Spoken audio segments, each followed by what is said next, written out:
Active और passive immunity क्या है देख। एक्टिव मतलब बेसिकली इम्यूनिटी क्या है, हमारे बॉडी का जो एबिलिटी है टू फाइट अगेंस्ट पैथोजन, इसको बोलेंगे इम्यूनिटी। अब एक्टिव मतलब क्या, जो इम्यूनिटी हमारे बॉडी में खुद से बन रहा है, ओके, उसको बोलेंगे एक्टिव इम्यूनिटी, जो हमारे बॉडी खुद बना रहा है। ठीक है, कोई भी पैथोजन जिसको हम लोग एंटीजन बोलते हैं बेसिकली, उसके अगेंस्ट में अगर कोई भी इम्यूनिटी हमारे बॉडी खुद बना रहा है, उसको हम लोग बोलेंगे एक्टिव इम्यूनिटी। एंटीजन को मारने के लिए क्या यूज करते हैं हम लोग, एंटीबॉडी यूज करते हैं। मतलब कोई आंसर नहीं देगा ये लोग। एंटीजन को मारने के लिए हम लोग क्या यूज करते हैं, एंटीजन को मारने के लिए एंटीबॉडी यूज करते हैं। ओके, अब अगर देखेंगे कि कोई भी एंटीजन को मारने के लिए जो कि हमारे लिए हार्मफुल है, उसको मारने के लिए क्या हम लोग हमारे बॉडी में एंटीबॉडी खुद बना रहे हैं? अगर खुद बना रहे हैं उसको हम लोग बोलेंगे एक्टिव इम्यूनिटी, और अगर खुद नहीं बना रहा है उसको बोलेंगे पैसिव इम्यूनिटी। ठीक है, मतलब बाहर से अगर एंटीबॉडी बॉडी में डाला जा रहा है तो उसको बोलेंगे पैसिव इम्यूनिटी। अब देख, एक्टिव इम्यूनिटी दो तरीके का होता है। कैसे दो तरीके का? पहला एक ऐसा इम्यूनिटी हुआ जो सोच कि मेरे बॉडी में कोई भी वायरस आया, ठीक है, डेंगू आया, मलेरिया का प्रोटोजोआ आया, ठीक है, कोई भी वायरस आया, कोरोना वायरस आया, और मेरे बॉडी खुद से उसको मारने के लिए खुद से अपने बॉडी में क्या बनाया, एंटीबॉडी बनाया। उसको हम लोग क्या बोलेंगे, नेचुरल एक्टिव एंटीबॉडी। मतलब नेचुरल तरीके से वायरस आया और उस वायरस को मारने के लिए बॉडी खुद से क्या किया, एंटीबॉडी बनाया। इसको क्या बोलेंगे, नेचुरल एक्टिव इम्यूनिटी। ओके, और सोच दूसरे को होता है आर्टिफिशियल। आर्टिफिशियल में हम लोग क्या देखेंगे कि सोच हमारे बॉडी में वैक्सीन डाला जा रहा है। वैक्सीन मतलब क्या है, डेड या फिर इनएक्टिवेटेड वायरस डाला जा रहा है। पोलियो में क्या हो रहा है, पोलियो में सोच कि पोलियो का ही एक इनएक्टिवेटेड वायरस हमारे बॉडी में डाला जा रहा है। तो वो वायरस आएगा तो हमारे इम्यून सिस्टम को लगेगा भाई बाहर से एंटीजन आया है, चल मारते, फिर इसके लिए एंटीबॉडी बनाते, तो क्या होगा, वो भी एंटीबॉडी बनाएगा, वो भी हमारे बॉडी से खुद से ही बनेगा ना। लेकिन जो एंटीजन था वो नेचुरली नहीं आया था, आर्टिफिशियली बॉडी में डाला गया, उसका मतलब क्या, आर्टिफिशियल एक्टिव इम्यूनिटी। समझ में आया बात, मेरा बात समझ में आया? পাঁচই বুঝতে পেরেছিস? যখন অ্যান্টিবডিটা আমাদের শরীরে নিজের থেকে তৈরি হচ্ছে, ঠিক আছে, কিন্তু ধর কোন একটা ভাইরাস আমাদের শরীরে অ্যাটাক করেছে, সেই ভাইরাসটাকে মারার জন্য আমাদের শরীরে নিজের থেকে অ্যান্টিবডি তৈরি হচ্ছে, সেটাকে আমরা বলবো ন্যাচারাল অ্যাক্টিভ ইমিউনিটি, কারণ ন্যাচারাল ভাবে এসছে। আর ধর এরকম হলো যে আমরা কোনো ভ্যাকসিন নিলাম, ভ্যাকসিনের মধ্যে কি হয়, ডেড বা ইনঅ্যাক্টিভ অ্যান্টিবডি দেওয়া হয়, সরি ইনঅ্যাক্টিভ ভাইরাস দেওয়া হয় ভ্যাকসিনের মধ্যে। তো ওটা যখন এলো তখন আমাদের শরীরের ইমিউনিটি কি করলো, ওর বিরুদ্ধে কি তৈরি করলো, অ্যান্টিবডি তৈরি করলো। এটা হচ্ছে আর্টিফিশিয়ালি বডিতে ঢোকানো হচ্ছে অ্যান্টিজেনটাকে। সো ওটা কি বলবো আমরা, আমরা বলবো passive, sorry artificial active immunity. Okay, अब पैसिव में हम लोग क्या देखेंगे, पैसिव में हम लोग देखें कि बॉडी के अंदर क्या हो रहा है। बॉडी के अंदर हमारे एंटीबॉडी नहीं बना है खुद से, बाहर से एंटीबॉडी डाला गया है। मैं क्या बोला समझ में आ रहा है, बॉडी एंटीबॉडी नहीं बना रहा है एक्टिव एंटीबॉडी एक्टिव इम्यूनिटी की तरह, बाहर से क्या हो रहा है, बॉडी के अंदर एंटीबॉडी घुसाया जा रहा है। ठीक है, ये भी दो तरीके का होता है, एक नेचुरल एक आर्टिफिशियल। नेचुरल में क्या होगा, नेचुरल में अगर हम लोग देखेंगे तो नेचुरल में सोच की जो हम लोग पढ़े ना कि प्लासेंटा से कौन सा एंटीबॉडी आ रहा था, प्लासेंटा से बोल कौन सा एंटीबॉडी, माँ जी से क्या आ रहा था, आईजीजी एंटीबॉडी आ रहा था। ठीक है, और हमारा जो फर्स्ट जो मिल्क होता है कोलोस्ट्रम, तो कोलोस्ट्रम से क्या आ रहा था, आईजीए, दुनिया जिंदगी का शुरू ए अल्फाबेट से आईजीए। ओके, तो ये क्या था, ये जो मतलब नेचुरल क्या हो रहा है, मम्मी से बच्चे के बॉडी में आ रहा है, ये इसको हम लोग क्या बोलेंगे, इसको हम लोग बोलेंगे नेचुरल पैसिव एंटीबॉडी, मतलब नेचुरल पैसिव इम्यूनिटी। और दूसरा होता है कभी कभी हमारे बॉडी में एंटीबॉडी डाला जाता है, वैक्सीन नहीं, एंटीबॉडी। क्या, जब हम लोग जब कट लग गए बॉडी के अंदर तो क्या होता है, हम लोग टीटेनस लेने जाते हैं, टीटेनस एक एंटीबॉडी है वो, ठीक है। या फिर सोच कि जब किसी को सांप काट देता है तो एंटी स्नेक वेनम लेता है वो, ये एक एंटीबॉडी है। पहले घोड़ों को डसा गया है सांप से, उसके बॉडी में एंटीबॉडी बनाया घोड़ा में, उस एंटीबॉडी को निकाल के हमारे बॉडी में डाला गया है। বাজি ক্লিয়ার ব্যাপারটা? তাহলে কি বললাম, যখন প্যাসিভ ইমিউনিটি দুই রকমের হবে, একটা ন্যাচারাল প্যাসিভ মানে যেটা অ্যান্টিবডি আমাদের শরীরে নিজের থেকে ঢুকছে, মায়ের শরীর থেকে ঢুকছে, যেমন প্লাসেন্টার মধ্যে দিয়ে কোন অ্যান্টিবডি যায় মনে রাখবি, আইজিজি অ্যান্টিবডি যায়। আর ফার্স্ট যে মিল্কটা বের হয় ওটা হচ্ছে ওর মধ্যে থাকে আইজিএ, যেটাকে আমরা কোলেস্ট্রাম বলি, ফার্স্ট মিল্কটাকে। ওটা হচ্ছে ন্যাচারাল ভাবে, প্রাকৃতিক ভাবে কি হচ্ছে বডির মধ্যে আসছে। ওকে, আর 2 নম্বর কি বললাম, আর্টিফিশিয়াল প্যাসিভ ইমিউনিটি, মানে বাইরে থেকে তৈরি অ্যান্টিবডিকে বডিতে ঢোকানো হচ্ছে। আমি টিটেনাস যেটা নিই সেটা হচ্ছে এরকম অ্যান্টিবডি দেয়, ঠিক আছে। আর হচ্ছে যে অ্যান্টি স্নেক ভেনাম, জানিস তো ব্যাপারটা, যখন কাউকে সাপে কাটে তখন যে অ্যান্টি स्नेक वेनम है, সেটা হচ্ছে অ্যান্টিবডি। ओके, क्लियर है, समझ में आ रहा है? तो ये यहाँ पे लिखा है, एक बार देख लेना। हाँ, क्लियर है बात? तो यहाँ पे बोला गया है, तो एक बार पढ़ लेते हैं। तो एक्टिव इम्यूनिटी क्या है? Host own cell start forming antibody when exposed to antigen, खुद से बना रहा है होस्ट ओन सेल। और पैसिव क्या है? रेडीमेड और pre form antibody directly given to the individual to protect the body against foreign agents. Antibody direct डाला जा रहा है, ठीक है। अच्छा एक बात बोल, जो चीज नेचुरल तरीके से बनेगा वो ज्यादा दिन टिकेगा, ठीक है। जो खुद से पढ़ेगा, सजेशन दे के, अगर तुम लोग को सजेशन दे वो पढ़ के चले जाओ, वो तो सिर्फ एग्जाम तक याद रहेगा। और नेचुरल तरीके से पढ़ेगा ज्यादा रहेगा, तो ये क्या लॉन्ग लास्टिंग रहेगा, स्लो रहेगा, टाइम लगेगा धीरे धीरे पढ़ने से, लेकिन स्लो रहेगा, लेकिन फुल इफेक्टिव रिस्पॉन्स देगा, ठीक है। मैंने बोला 2 तरीके का होता है, बात ना, मैंने बोला 2 तरीके का होता है, नेचुरल और नेचुरल एक्टिव। जो क्या होता है, जब नेचुरल तरीके से कोई भी माइक्रोब्स बॉडी के अंदर आता है, ठीक है, ओके। और दूसरा होता है, अच्छा इसको हम लोग सब क्लिनिकल इन्फेक्शन भी बोलते हैं, जब कोई इन्फेक्शन होता है हमारे बॉडी में। आर्टिफिशियल मतलब जब इम्यूनाइजेशन के टाइम में वैक्सीन डाला जाता है, वहां पे डेड या फिर इनएक्टिव वायरस डाला जाता है, ठीक है। नेक्स्ट, अच्छा यहाँ पे क्या है, पैसिव, ज्यादा दिन टिकता नहीं है, नो लॉन्ग लास्टिंग है, ठीक है। और क्या है, ये नेचुरल तरीके से, जैसे मैंने बोला आईजीए कहां पे रहता है, आईजीए रहेगा मदर्स मिल्क में, कोलेस्ट्रॉम में, ठीक है। और आईजीजी रहता है प्लासेंटा में। आर्टिफिशियल में क्या रहेगा, एंटी स्नेक वेनम और टीटेनस का एंटीटॉक्सिन। क्लियर बात? इसके बाद लिम्फॉइड ऑर्गन के बारे में पढ़ेंगे। लिम्फॉइड ऑर्गन क्या है? लिम्फॉइड ऑर्गन मतलब हमारे बॉडी का ऐसा ऑर्गन जहां पे क्या होता है, जहां पे बेसिकली एंटीबॉडी बनता है और जहां पे एंटीबॉडी लड़ता है एंटीजन के साथ। समझ में आया? मतलब सोच कि अगर मैं as a army as antibody बोलूं, तो आर्मी का जहां पे ट्रेनिंग होता है, जहां पे आर्मी का रिक्रूटमेंट हुआ, जहां पे आर्मी का ट्रेनिंग हुआ, वो है लिम्फॉइड ऑर्गन। अच्छा, और अब क्या होगा, आर्मी जहां पे सोच कि वॉर होगा, वहां पे डिप्लॉयमेंट होगा आर्मी का, वहां पे जाके युद्ध होगा, तो ये जहां पे उसका डिप्लॉयमेंट हो रहा है और जहां पे उसका वॉर हो रहा है, उसको भी बोलेंगे लिम्फॉइड ऑर्गन, ठीक है। है ना, दोनों का नाम अलग है, वो पढ़ाएंगे। तो क्या है लिम्फॉइड ऑर्गन, क्या बोलेंगे? So lymphoid organ are where the origin and maturation and proliferation of lymphocytes. Lymphocyte मतलब क्या? हमारा बोल बी लिम्फोसाइट्स, ठीक है। टी लिम्फोसाइट जो ह्यूमरल इम्यूनिटी और सेल इम्यूनिटी, कुछ नहीं पढ़ा है घर में, ठीक है। उसको हम लोग क्या बोलेंगे? लिम्फॉइड ऑर्गन बोलेंगे। मतलब क्या हो रहा है, जहां पे हमारा जो एंटीबॉडी, जो लिम्फोसाइट जो एंटीबॉडी बनाएगा, वो लिम्फोसाइट का जहां पे क्या हो रहा है, जहां पे हमारा ओरिजिन है, जहां से वो बन रहा है, जहां पे वो मैच्योर कर रहा है, ट्रेनिंग ले रहा है, और जहां पे अब सोच की जितना बनेगा उसका तो नंबर बढ़ाना पड़ेगा लड़ने के लिए। कितना एंटीजन आया कि क्या पता, उसको बोलते हैं प्रोलिफरेशन। वो कहां पे होता है? एकदम युद्ध के मैदान में होता है, ठीक है। वहां पे क्या होगा? प्रोलिफरेशन होगा। समझ में आ रहा है मेरा बात? अच्छा, सो अब मैंने क्या बोला, 2 तरीके का लिम्फॉइड ऑर्गन होता है। एक होता है प्राइमरी लिम्फॉइड ऑर्गन।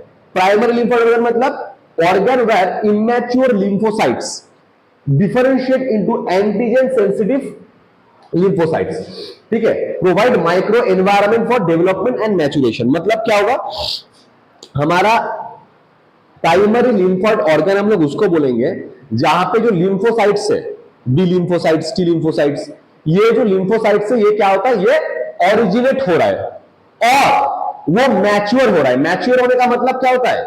मतलब उसको पता है कि भाई मेरा मकसद है उस एंटीजन को मारना। इसका मतलब क्या? एंटीजन सेंसिटिव हो रहा है, तो जहां पे वो बन रहा है और मैच्योर हो रहा है, उसको हम लोग क्या बोलेंगे? उस जगह को प्राइमरी लिम्फॉइड ऑर्गन बोलेंगे, ठीक है। एग्जाम्पल बोन मैरो और थाइमस, ठीक है। एग्जाम्पल क्या है? बोन मैरो और थाइमस। अब एक बात देख, बोन मैरो कहां पे है? बोन मैरो चिकन का जो लेग पीस के अंदर का जो पार्ट रहता है, ठीक है, मतलब बोन्स के अंदर जो रहता है ना, वो brownish part, that is bone marrow. और हमारा दूसरा मैंने क्या बोला, तो थाइमस। थाइमस क्या होता है? हमारा हम लोग पढ़े कि लंग्स के जो हमारा लेफ्ट लंग्स है, उसकी जगह में एक ऐसे ग्रेव रहता है जिसको हम लोग मीडियस्टेनम बोलते हैं, कार्डियक नॉच बोलते हैं, जहां पे क्या रहता है? हार्ट रहता है। बोले थे ना कि राइट लंग्स ज्यादा बड़ा होता है, 3 ठो लोब रहता है राइट लंग्स में, और लेफ्ट लंग्स में 2 ठो लोब रहता है। तो लेफ्ट लंग्स क्या होगा, वहां पे थोड़ा एक खाज रहता है, इसको हम लोग क्या बोलते हैं, मीडियस्टेनम बोलते हैं। ओके, या क्या बोलते हैं उसको, कार्डियक नॉच बोलते हैं, जहां पे क्या रहेगा, हमारा हार्ट रहेगा। मतलब ये देखिए, सोचिए अगर ये हमारा राइट लंग्स है, ठीक है, और ये हमारा क्या होगा, ऐसे लेफ्ट लंग्स होगा, तो यहाँ पे देख एक जगह है, ठीक है, ये जो जगह है इसको हम लोग क्या बोलेंगे, मीडियस्टेनम या फिर कार्डियक नॉच। यहाँ पे क्या रहेगा हमारा, बोल, हार्ट रहेगा, और वहां पे थाइमस ग्लैंड भी रहेगा। याद रखना, एनसीईआरटी बोलता है क्या, कि थाइमस ग्लैंड बच्चों में सबसे ज्यादा होता है, बड़ा होता है, उम्र होते होते ये घटता जाता है। ठीक है, याद रखना, थाइमस ग्लैंड से एक हार्मोन निकलता है जिसका नाम है थाइमोसिन। ओके, थाइमस ग्लैंड से एक हार्मोन निकलता है जिसका नाम मैंने क्या बोला, थाइमोसिन। ये जो थाइमोसिन जो हार्मोन है, ये थाइमोसिन हार्मोन क्या करेगा, ये थाइमोसिन हमारे बॉडी में क्या करेगा, एंटीबॉडी को बनाने के लिए या फिर मैच्योर करने के लिए, बेसिकली मैच्योर करता है थाइमोसिन, ठीक है, काम में आता है। क्लियर हुआ है बात, मैंने क्या बोला, तो थाइमस ग्लैंड तुम लोगों को एनसीईआरटी वाला ही पढ़ना है, क्या बोलेंगे, बच्चों में बड़ा रहता है, धीरे धीरे छोटा होता जाता है। ओके, क्लियर है बात। ओए दूसरी चीज, अच्छा, तो मैंने क्या बोला, 2 तरीके का प्राइमरी लिम्फोइड ऑर्गन होता है, बी सेल और टी सेल। अब देख, मतलब मैंने बोला कि 2 तरीके का प्राइमरी लिम्फोइड ऑर्गन होता है, क्या मैंने बोला, बोन मैरो होता है और थाइमस होता है। अब क्या कैसे काम कर रहे हैं, देख, मेरे पास 2 ठो लिम्फोसाइट्स है, मेरे पास 2 ठो लिम्फोसाइट्स है, क्या क्या, बी सेल और टी सेल। अब एक बात बोल, बहुत इजी है बात, बी सेल जो है, जो क्या कर रहा है, बी सेल कौन सा इम्यूनिटी करता है, ह्यूमोरल इम्यूनिटी करता है। बी सेल जो है उसका ओरिजिन कहां पे हो रहा है, बोन मैरो में हो रहा है। और मैच्योरेशन, मैच्योरेशन मतलब एंटीजन स्पेसिफिक, किसको मारना है पहले सही कर लेंगे, तो वो मैच्योरेशन कहां पे हो रहा है, वो भी बोन मैरो में ही हो रहा है। ठीक है, बी सेल का ओरिजिन क्या है, हमारा ओरिजिन भी हो रहा है बोन मैरो में, मैच्योरेशन भी हो रहा है बोन मैरो में। ठीक है, एक बात, मैंने ये लाइन जो लिखा है, ये क्या लिखा है, बेसिकली बोन मैरो का जो नाम आ रहा है, सबको लगता है कि बी सेल से आता है, क्योंकि बी सेल का मैच्योरेशन वहां पे होता है, इसलिए बी सेल से उसका नाम, मतलब सॉरी, मतलब बहुत लोगों को लगता है कि जो बी सेल है, ये बी सेल का नाम बोन मैरो से आया है, क्योंकि उसका मैच्योरेशन वहां पे होता है। लेकिन बात ऐसा नहीं है, बी सेल बेसिकली देखा जाता है हमारा एक बर्ड्स में, ठीक है, बर्ड्स ऑफ फैब्रिशियस बोल के एक पार्ट्स होता है, उस जगह में रहता है, वहां से उसका नाम आया है, बी सेल का नाम आया है। ठीक है, तो इतना अगर याद नहीं भी रखोगे, सिर्फ ये याद रखना कि बी सेल का ओरिजिन भी होता है बोन मैरो में और मैच्योरेशन भी होता है बोन मैरो में, मगर टी सेल का ओरिजिन हो रहा है बोन मैरो में, मगर मैच्योरेशन कहां पे होता है, थाइमस ग्लैंड में। ओके, याद रहेगा, ये पॉइंट बहुत इंपॉर्टेंट है। बोन मैरो का ओरिजिन कहां पे हो रहा है, सॉरी, बी सेल का ओरिजिन कहां पे हो रहा है, बोन मैरो में, मैच्योरेशन हो रहा है बोन मैरो में। टी सेल का ओरिजिन हो रहा है बोन मैरो में, मगर जो मैच्योरेशन हो रहा है, मतलब एंटीजन स्पेसिफिसिटी बन रहा है कहां पे, थाइमस ग्लैंड में। ओके, क्लियर है बात। अच्छा, नेक्स्ट, अब सेकेंडरी लिम्फोइड ऑर्गन किसको बोलेंगे, ज्यादा क्वेश्चन यहां से आता है। सेकेंडरी लिम्फोइड ऑर्गन मैंने क्या बोला, sites where lymphocyte interact with antigen and proliferate to become effector cells। मतलब क्या होगा, मैंने क्या बोला कि सेकेंडरी ऑर्गन मतलब, प्राइमरी ऑर्गन मतलब क्या था, ट्रेनिंग सेंटर आर्मी का, सेकेंडरी मतलब वॉर जोन, जहां पे क्या हो रहा है, जो जहां पे एंटीजन के साथ लड़ेगा एंटीबॉडी, और लड़ने के लिए क्या करना पड़ेगा, पहले उसका नंबर बढ़ाना पड़ेगा, जितना बड़ा आर्मी उतना अच्छा होगा ना, तो क्या होगा, लड़ेगा और प्रोलिफरेट करेगा, अपना नंबर बढ़ाएगा, उसको हम लोग क्या बोलेंगे, उसको हम लोग बोलेंगे secondary lymphoid organ. Okay, example में देखना, स्प्लीन, ठीक है, spleen, lymph nodes, tonsil, Peyer's patch, ये स्मॉल इंटेस्टाइन में रहता है, याद रखना। हाँ टॉन्सिल, पियर्स पैच, अपेंडिक्स, ये सब क्या रहता है हमारा, basically secondary lymphoid organ. Spleen क्या है, स्प्लीन एक लार्ज बीन शेप ऑर्गन है, ठीक है, ऐसा बीन शेप ऑर्गन है, ठीक है, ऐसा नहीं, बात ऐसा किस तरीके का होगा, बीन शेप ऑर्गन है, ठीक है, large bean shape organ contain mainly lymphocytes and phagocytes. तो क्या होगा, ये जो स्प्लीन के अंदर क्या रहता है, लिम्फोसाइट्स, ठीक है, बी लिम्फोसाइट्स, टी लिम्फोसाइट्स और फैगोसाइट। फैगोसाइट क्या करेगा, फैगोसाइटोसिस करेगा, मतलब जो एंटीजन है, जो दुश्मन है, उसको ऐसे हजम कर लेगा। Okay, act as a filter of blood by trapping blood borne microorganism. तो मैंने क्या बोला, ब्लड के अंदर, मैं ब्लड के अंदर जो भी दुश्मन है, जो भी एंटीजन है, उसको क्या कर लेगा, ये वाला, ये दोनों सेल फैगोसाइट्स और लिम्फोसाइट्स ट्रैप कर लेगा अपने अंदर और मार देगा। ओके, उसके बाद also a large reservoir of erythrocytes, इसको स्प्लिन में क्या बोला जाता है, ग्रेवियर्ड ऑफ आरबीसी। क्यों, क्योंकि आरबीसी जिंदा रहता है 120 दिन, उसके बाद वो जब मरता है वो कहां पे जाके मरता है, हमारा स्प्लीन में जाके मरता है, इसको हम लोग क्या बोलते हैं, graveyard of RBC. Okay, clear है बात। तो यहाँ पे इसको इसलिए यहाँ पे लिखा है कि large reservoir of erythrocytes, erythrocyte मतलब आरबीसी। ओके, नेक्स्ट है लिम्फ नोड्स, ये वाला जगह देख, ये देख, ये हमारे लिम्फेटिक वेसल्स है, ये थाइमस ग्लैंड है मैंने बोला, और यहां पे देखिए लिम्फेटिक वेसल कहीं पर गुठली बना रहा है, ठीक है, मतलब ऐसे बहुत सारा लिम्फेटिक वेसल्स आ रहा है, ऐसे ऐसे लिम्फेटिक वेसल्स आने के बाद ये ऐसा करके ऐसे गुठली बना रहा है, ठीक है, ऐसा करके गुठली बना रहा है। तो ये जो गुठली बना रहा है, इसको हम लोग क्या बोलेंगे, लिम्फ नोड बोलेंगे। यहाँ पे क्या होगा, यहाँ पे तो मारपीट होगा, अब मारने के लिए तो जगह चाहिए ना, फैला के मारेंगे, ठीक है।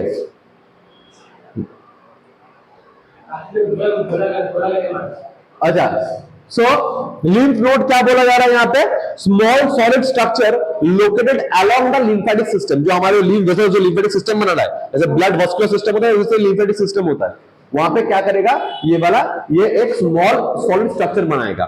दे serve to trap antigen microorganism that enter the lymph and tissue fluid, activated lymphocytes there are causing an immune response. क्या हो रहा है, बात देख, बहुत इंपॉर्टेंट बात, जो दुश्मन, जो एंटीजन हमारे ब्लड में था, ब्लड कहां घुसेगा, स्प्लीन में घुसेगा, ठीक है, ब्लड के अंदर जो भी एंटीजन है, ब्लड बॉर्न एंटीजन, जो ब्लड में जो एंटीजन है, उसको कहां पे मारा जाएगा, स्प्लीन में मारा जाएगा। ओके, कहां पे मारा जाएगा, स्प्लीन पे मारा जाएगा, क्लियर है बात। लेकिन अब सब दुश्मन का ब्लड में रहता है, सेल में भी तो अलग अलग सेल में भी तो दुश्मन रह सकता है, एंटीजन रह सकता है, वो कहां पे जाएगा, वो टिश्यू फ्लूइड में रहेगा। बहुत सारा सेल मिलकर क्या बनाएगा, बहुत सारा सेल मिलकर टिश्यू बनाएगा, टिश्यू बनाएगा, इसके यहां पे जो फ्लूइड रहेगा वो क्या होगा, उसको हम लोग क्या बोलेंगे, टिश्यू फ्लूइड बोलेंगे, ठीक है। तो ये टिश्यू फ्लूइड के अंदर अगर कोई भी दुश्मन आया, कोई भी एंटीजन आया, उसको मारेगा कौन, उसको वो मारा जाएगा लिम्फ नोड में, क्योंकि ये जो यहाँ पे जो टिश्यू है ना, ये टिश्यू, इसको हम लोग लिम्फ बोलते हैं, ठीक है, इंटरसेलुलर फ्लूइड बोलते हैं, या फिर इंटरस्टिशियल फ्लूइड बोलते हैं, या फिर इसको लिम्फ बोलते हैं। यहाँ पे जो मतलब लिक्विड है, सेमी लिक्विड जो ऑर्गन है जिसको लिम्फ बोलेंगे, वो लिम्फ किस सिस्टम से बॉडी के अंदर फैलता है, लिम्फेटिक सिस्टम से फैलता है, लिम्फेटिक वेसल्स से फैलता है। तब ये टिश्यू फ्लूइड कहां पे घुसेगा, लिम्फेटिक वेसल्स में घुसेगा, और ये सोचिए लिम्फेटिक वेसल्स है, ये टिश्यू फ्लूइड कहां पे घुसेगा, ये ऐसे लिम्फेटिक वेसल्स में घुसेगा, घुसने के बाद यहाँ पे जो है नोड बनेगा, इस नोड में, इस टिश्यू फ्लूइड में मौजूद जो भी दुश्मन है, जो भी एंटीजन है, उसको मारा जाएगा। मेरा बात समझ में आया, बुझते चीज प्राची, ঠিক আছে। ব্লাডের মধ্যে যদি কোনো অ্যান্টিজেন থাকে, প্যাথোজেন থাকে, ওদেরকে মারা হবে কোথায়, স্প্লিনে। যদি কোনো অ্যান্টিজেন আমাদের টিস্যু ফ্লুইড মানে সেলের মধ্যে থাকে এবং সেল থেকে বেরিয়ে টিস্যু ফ্লুইডে আসে, তাহলে ওদেরকে কোথায় মারবো আমরা, ওদেরকে মারবো আমরা এই আমাদের লিম্ফ নোডে। ওকে, ক্লিয়ার बात। किसको ट्रैप करेगा, एंटीजन को, माइक्रो ऑर्गेनिज्म को, ठीक है। नेक्स्ट है पियर्स पैच। पियर्स पैच कहां पे रहता है, स्मॉल इंटेस्टाइन में रहता है। ओके, क्वेश्चन देखा कि पियर्स पैच किससे एसोसिएटेड है, स्मॉल इंटेस्टाइन में एसोसिएटेड है। अब देख, लिम्फोइड टिश्यू, लिम्फोइड टिश्यू मतलब क्या है, मतलब लिम्फ के एसोसिएटेड टिश्यू, लिम्फ जहां पे रहेगा, लिम्फ मतलब जो लिक्विड मैंने बोला ना, इंटरस्टिशियल लिक्विड, वो जहां पे रहेगा, वो जो टिश्यू बनाएगा उसको हम लोग क्या बोलेंगे, लिम्फोइड टिश्यू बोलेंगे, ठीक है। ये लिम्फोइड टिश्यू का और एक नाम, यहाँ पे लिम्फोइड टिश्यू में हम लोग जो चीज पढ़ेंगे वो मॉल्ट, ठीक है। मॉल्ट वेरी इंपॉर्टेंट क्वेश्चन आया है, ये पीवाईक्यू है। मॉल का फुल फॉर्म है म्यूकोसा एसोसिएटेड लिम्फोइड टिश्यू। मतलब क्या बोल, अगर बोलेगा हमारे बॉडी में कौन सा लिम्फोइड टिश्यू सबसे ज्यादा रहता है, बोलना मॉल्ट। क्यों ऐसा बात है, एक बात देख, मैंने कल बोला था, जो हम लोग जब इन्नेट इम्यूनिटी पढ़ रहे थे, कि हमारे बॉडी में जो 4 ओपनिंग है, तीन सिस्टम का, 3 ऑर्गन सिस्टम का जो 4 ओपनिंग है, मतलब क्या, रेस्पिरेटरी सिस्टम का ओपनिंग नाक, डाइजेस्टिव सिस्टम का ओपनिंग है मुंह और एनस, और क्या है यूरिनोजेनिटल्स का ओपनिंग क्या है, पेनिस या फिर वजाइना। ये जो ओपनिंग है, ये ओपनिंग में क्या रहता है, म्यूकस रहता है। अब ये म्यूकस तो पूरा ट्रैक में है ना, ट्रैक में है ना। इसका मतलब क्या देखेंगे, मतलब नाक के अंदर, नाक में तो सबसे ज्यादा पार्ट क्या है, ठीक है, ये सब ओपनिंग में क्या है, म्यूकस है। यही म्यूकस क्या बनाएगा, म्यूकोसा एसोसिएटेड, मतलब म्यूकस का एसोसिएटेड लिम्फोइड टिश्यू बनाएगा। समझ में आ रहा है बात। तो ये बहुत ज्यादा अमाउंट में रहेगा ना। तो अब ये एक चीज याद रखना कि MALT constitute about 50% of the lymphoid tissue in our body. तो हमारे बॉडी में जो भी लिम्फोइड टिश्यू है उसमें 50% कौन है, हमारा मॉल्ट है। ओके, क्लियर है बात। तो मैं ये जगह जो ये क्या कहते हैं, तो मैंने जो बोला, जो ट्रैक रहता है हमारा मेजर ट्रैक में, जो ट्रैक का जो लाइनिंग है हमारे बॉडी में, पूरा रेस्पिरेटरी ट्रैक का लाइनिंग में, डाइजेस्टिव ट्रैक का लाइनिंग में, उसके बाद यूरिनोजेनिटल ट्रैक का लाइनिंग में, यहाँ पे क्या रहेगा, हमारा मॉल्ट रहेगा। समझ में आया। ओके,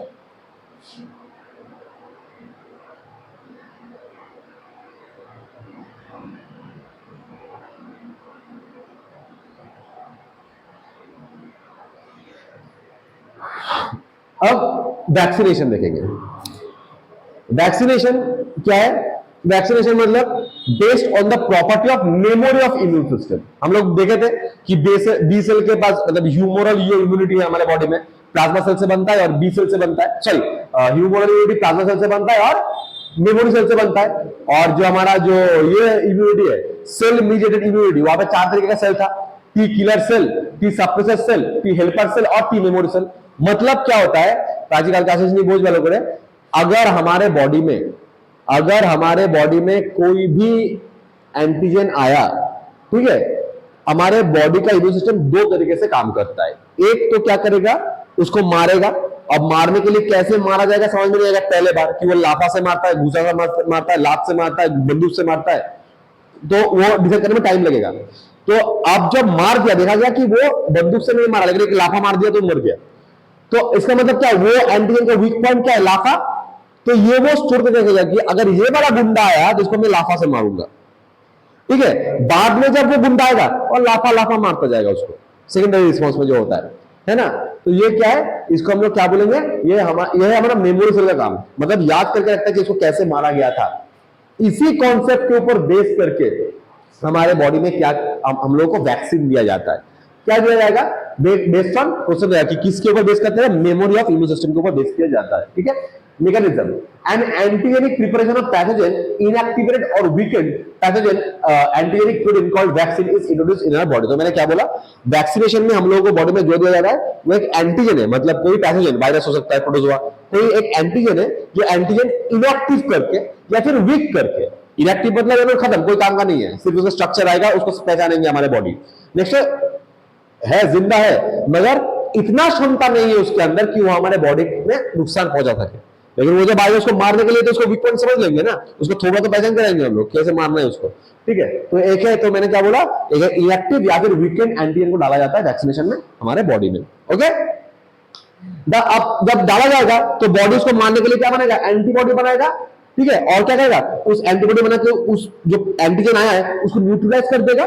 लेकिन याद रखेगा कि कैसे इसको मारा गया था। बाद में अगर उसका दमदार वाला वर्जन आ गया, एक्टिव वाला वर्जन आ गया, तो उसको तो पता है कि इसको ऐसे मारेंगे तो सही हो जाएगा, तो जल्दी ठीक हो जाएंगे। ओके, क्लियर है बात। तो vaccine also generate memory B cell and T cell, मैंने बोला मेमोरी सेल जनरेट करता है, memory B and T cell that quickly recognize the pathogen on subsequent expose and launch a massive production of antibody। इसको हम लोग secondary response बोलते हैं। समझ में आया बात। तो वैक्सीनेशन में हम लोग क्या करेंगे, प्राची बुझते हो वैक्सीनेशन में, वैक्सीनेशन আমরা কি করি, ইনঅ্যাক্টিভ বা উইক একটা অ্যান্টিজেনকে আমাদের বডিতে দিই যাতে কোনো প্রবলেম না করে, ঠিক আছে। এরপরে তো ওই বায়োকমেন্টে কোনো প্রবলেম হলো না, পরে যখন ওই অ্যান্টিজেনটারই, ওই প্যাথোজেনটারই মানে ধর অ্যাক্টিভ वाला প্যাথোজেনটা আসবে, তখন যেন আমি জানতে পারি যে কি করে মারা হয়েছিল আগের বার। ओके, एक चीज याद रखना, ये हमारे जो वैक्सीनेशन है, मतलब मैं क्यों बोलता हूं कि असली हीरो साइंटिस्ट लोग होता है। वैक्सीनेशन में जब हमारे देश 1947 में देश का इंडिपेंडेंस के टाइम में हमारे देश का जो ये था क्या बोलते हैं average life span, average life expectancy था 27 साल। एवरेज लोग 27 साल तक जीते थे। अब तुम बोलोगे सर मेरा नाना का नाना मेरा दादा का 100 साल जीता था, वो बात नहीं है। जो जीता था तो बहुत दिन जीता था, लेकिन लूज मोशन से पूरा गांव का गांव मर गया। ठीक है, डायरिया होगा, पूरा गांव का गांव मर गया। ओके, पोलियो से, उसके बाद सोचिए और बोलना, पोलियो से, कॉलेरा से पूरा गांव का गांव मर जा रहा था। मतलब मरता था तो सब मरता था। आज हमारे देश का लाइफ एक्सपेक्टेंसी है लगभग 69 टू 70 ईयर्स। ठीक है, ये संभव हुआ है भगवान के लिए नहीं, वैक्सीनेशन के लिए, याद रखना।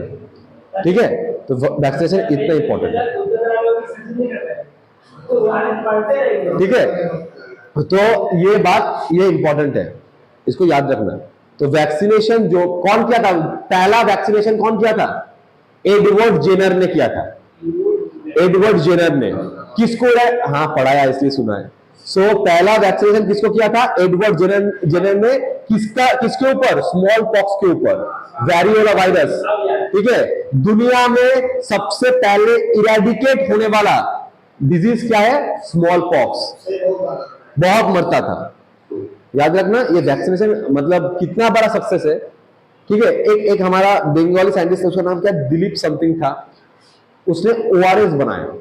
अभी तो सब जगह मिलता है ओआरएस से कितना लाखों ओआरएस का फॉर्मूला बनाया उसने, कितना लाखों लोगों का जान बचाने। तो पता ही नहीं है कि लूज मोशन से बॉडी से पानी निकल जा रहा है, उस पानी को तो हमें डालना है। सिर्फ पानी पीने से नहीं होगा, सिर्फ पानी नहीं निकल रहा है, मिनरल्स भी तो निकल रहा है, सॉल्ट्स भी तो निकल रहा है, उस सॉल्ट को तो बॉडी में डालना पड़ेगा। ठीक है, तो छोटा छोटा आविष्कार कितना बड़ा होता है। ठीक है, क्लियर है बात। मैंने तुम लोगों को ये भी बोला था कि जो पाकिस्तान में, उसके बाद हमारा अफगानिस्तान में, वहां पे पोलियो का वैक्सीन देने में दिक्कत होता है।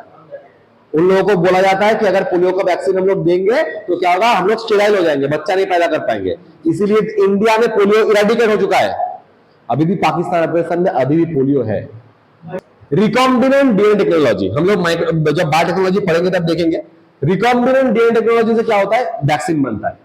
ठीक है, तो क्या हो रहा है? Allows the production of antigenic polypeptide in large scale using bacteria और यीस्ट। तो क्वेश्चन देगा कि रिकॉम्बिनेंट डीएनए टेक्नोलॉजी यूज करके हम लोग कौन सा वैक्सीन बनाए हैं? बोलना हेपेटाइटिस बी का वैक्सीन बनाए। रिकॉम्बिनेंट डीएनए टेक्नोलॉजी में हम लोग कौन सा बैक्टीरिया को या फिर माइक्रोब्स को यूज किए थे? बोलना हम लोग बैक्टीरिया को यूज किए थे या फिर हम लोग यूनिसेलुलर फंगी ईस्ट को यूज किए थे। तो क्या बोलेंगे हम लोग? रिकॉम्बिनेंट डीएनए टेक्नोलॉजी में हम लोग बैक्टीरिया या फिर यूनिसेलुलर फंगी ईस्ट को यूज करके क्या बनाया? हम लोग हेपेटाइटिस बी का वैक्सीन बनाया। अब एलर्जी क्या है? मैंने क्या बोला? एक्सेजरेटेड रिस्पॉन्स है किसका? हमारा हाइपर सेंसिटिव इम्यून सिस्टम। तो अगर किसी का इम्यून सिस्टम हाइपर सेंसिटिव हो जाए, ठीक है, तो उसका एलर्जी होगा। Okay, of the immune system to certain antigen मतलब एलर्जन। मतलब क्या हो रहा है? देख, बेसिक समझ। एलर्जी में हमारा इम्यून सिस्टम कुछ सर्टेन एंटीजन के ऊपर, कुछ सर्टेन एंटीजन अगर उसको देखा तो हाइपर सेंसिटिव हो जाता है, बौखला जाता है। तो क्या होता है? एलर्जी होता है। समझ में आ रहा है? जैसे उसके हमारे केस में क्या है? डस्ट है। अगर डस्ट नाक में घुसा तो इम्यून सिस्टम का दिमाग खराब हो जाता है। वो क्या होगा? वो बोले मारेंगे, तो इतना मारेंगे मुझे मार देता है उस टाइम में। ठीक है, ये क्या है? हाइपर एक्टिव होता है। तो याद रखना कि एलर्जी में कौन सा एंटीबॉडी बनता है? IgE. Allergy, IgE antibody allergy में बनता है। ठीक है, एलर्जन क्या होता है? अलग अलग होता है। ठीक है, जैसे माइट्स इन डस्ट, डस्ट से हो सकता है, पोलन से हो सकता है, एनिमल से हो सकता है। ठीक है, ये सबसे हो सकता है। अच्छा, नेक्स्ट क्या है? Allergy is due to release of chemical like. अच्छा, अब देख, बात देख, क्या होता है एलर्जी होने से? क्या होता है? ठीक है, मैं एक एग्जांपल दे रहा हूं एलर्जी का, एस्मा का। एस्थमा नहीं, एस्मा, दोनों मतलब प्रोनाउंसिएशन एस्मा होता है, एस्थमा नहीं। ठीक है, तो एस्थमा, मैं भी एस्थमा बोल रहा हूं। एस्मा में क्या हो रहा है? एस्मा में क्या होता है? सोच की वो भी एक एलर्जी का कॉज होता है। सोच की अगर किसी का एलर्जी हुआ है, बात ना कर, सोच की अगर किसी का एलर्जी हुआ है तो क्या होता है हमारा? जब सोच की मुझे डस्ट से एलर्जी है, तो जब डस्ट आया जब एलर्जी हमारे बॉडी में आया, तो जो एलर्जेन है जिससे एलर्जी होता है, जब एलर्जेन हमारे बॉडी में आया तो हमारे बॉडी में मास्ट सेल, कौन सा सेल, मास्ट सेल, कहां गया रे, हाँ, मास्ट सेल क्या करता है, एक्टिवेट होता है। मास्ट सेल जब एक्टिवेट होगा तो मास्ट सेल से क्या बनता है, हिस्टामिन और सेरोटोनिन बोल के दोनों केमिकल निकलता है। सेरोटोनिन हार्मोन में भी पढ़ा है तुम लोगों को, न्यूरोट्रांसमीटर भी पढ़ा है, अभी यहां पे भी पढ़ा है। तो मास्ट सेल क्या करेगा, जब एलर्जेन मेरे बॉडी में आएगा तो वो क्या करेगा, वो हिस्टामिन और सेरोटोनिन निकालेगा। ठीक है, ये हिस्टामिन क्या करता है, वैसोडायलेशन करता है। क्या होगा, वैसोडायलेशन करेगा। वैसोडायलेशन में क्या होगा, हमारा जो ब्लड वेसल्स है वो डायलेट हो जाएगा, तो क्या होगा, ब्लड प्रेशर घट जाएगा।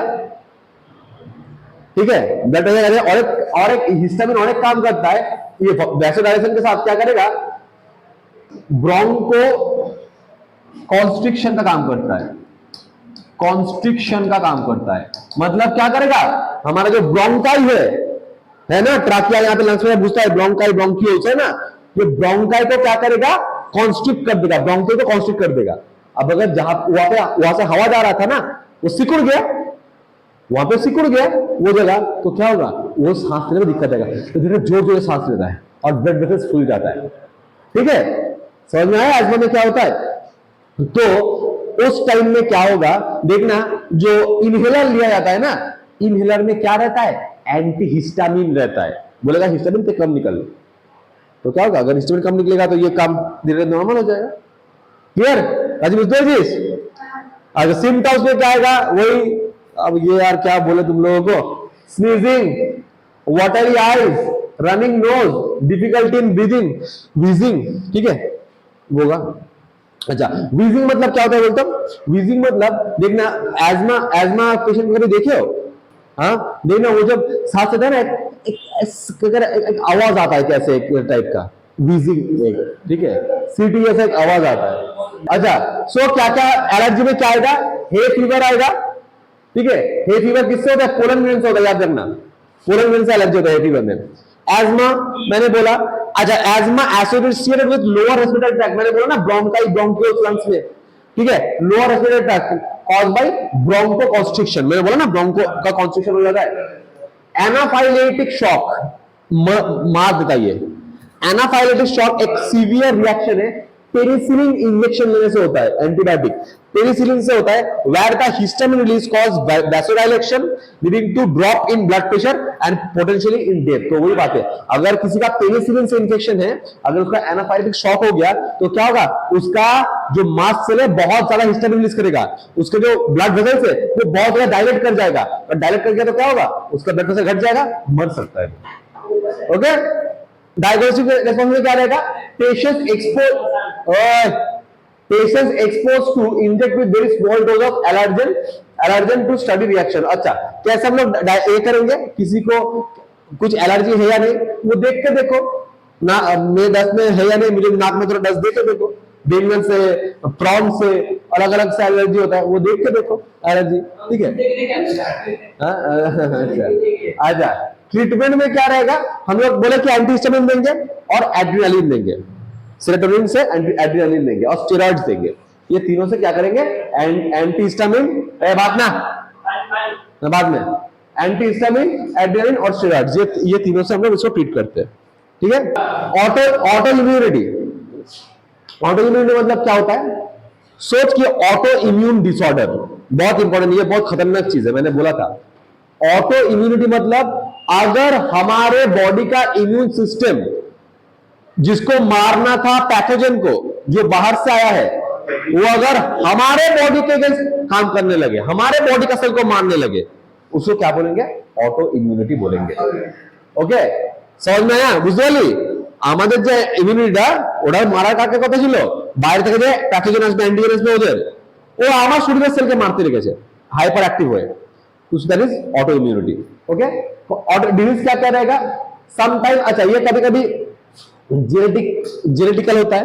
ठीक है, कभी कभी क्या होता है, the body attacks its own cells result in damage. जैसे मैंने क्या बोला, एग्जांपल में याद है ना, ऑटो इम्यूनिटी का एग्जांपल क्या देंगे, rheumatoid arthritis, myasthenia gravis, insulin dependent diabetes mellitus और मल्टीपल स्क्लेरोसिस।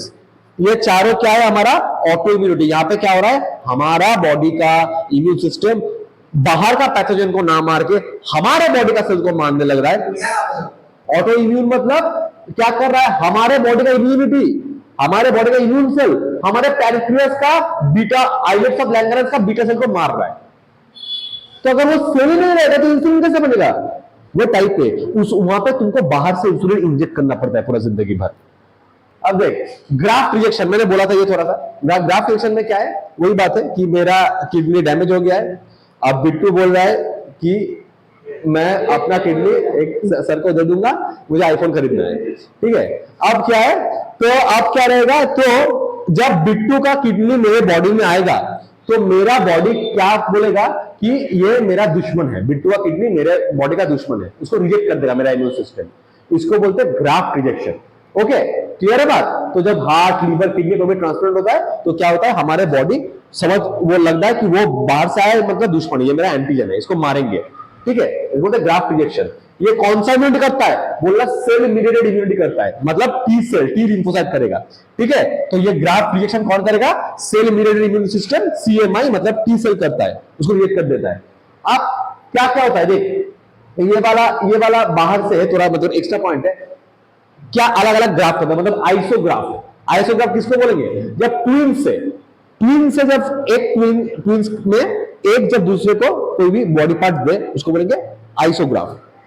ऑटोग्राफ मतलब सोच कि मेरे बॉडी में, सोच कि मेरा यहां पे जल गया है, ठीक है, तो मेरा थाई से स्किन लेके मेरे यहां पे डाला जा रहा है, दैट इज ऑटोग्राफ, एक ही बॉडी में। नेक्स्ट है एलोग्राफ। एलोग्राफ मतलब सेम स्पीसीज, वही बात है, होमोसेपियंस ना। तो क्या है, तो मेरे बॉडी में मुझे किडनी कौन दे रहा है, बिट्टू दे रहा है, तो सेम स्पीसीज।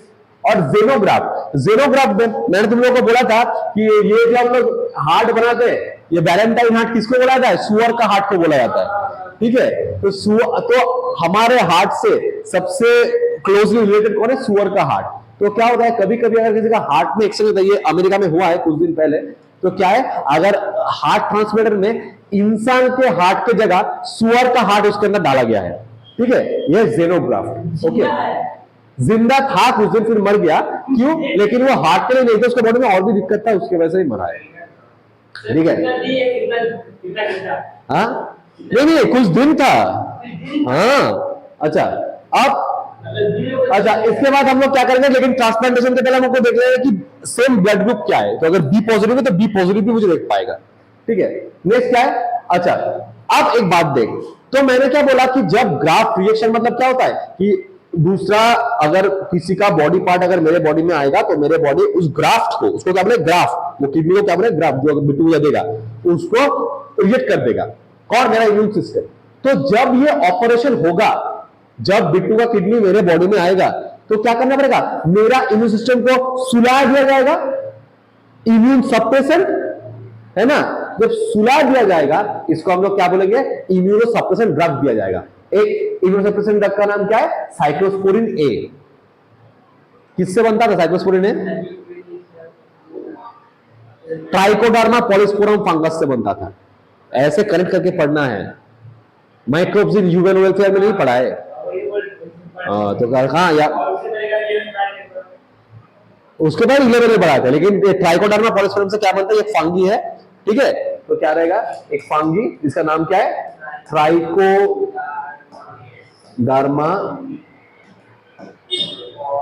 पॉलीस्पेरम, इससे बनता है कौन, साइक्लोस्पोरिन ए, जो क्या करता है, इम्यून सिस्टम को सुला देता है। ये क्या करेगा, तो कॉर्टिसोल और साइक्लोस्पोरिन ए क्या करेगा, हम लोगों का क्या करेगा, इम्यून सप्रेशन ड्रग में यूज होता है। समझ में आया बात? तो ये हो गया हमारा इम्यूनिटी खत्म, चैप्टर, हमारी इम्यूनिटी सही है, ठीक है।